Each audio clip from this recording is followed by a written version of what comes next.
কবরের জীবনটা আসল জীবন।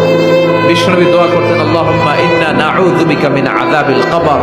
আল্লাহ, আমি আপনার কাছে কবরের আযাব থেকে পানাহ চাই, কবরের আযাব থেকে বাঁচতে চাই। এই কবরের মধ্যে অনেক ফিতনা হবে, অনেক সুয়াল হবে।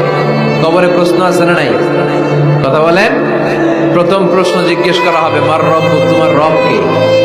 বলেন, আমাদের রব কে? ওয়া মা দীনুক, তোমার ধর্ম কি? বিষ্ণুবীর চেহারা দেখিয়ে বলা হবে, তাআরিফু মান হাযা রাজুল, এই লোকটারে চিনো? আমরা কি বলবো? আমরা চিনি, উনি আমাদের প্রিয় রাসূল মুহাম্মদুর রাসূলুল্লাহ সাল্লাল্লাহু আলাইহি ওয়াসাল্লাম।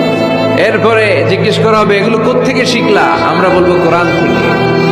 ফায়ুফসাহু লাহু কবরুহু ৭০ যিরাআন, সুন্দর সুন্দর উত্তর করতে পারলে আপনার কবরটারে ৭০ হাত লম্বা করে দেয়া হবে।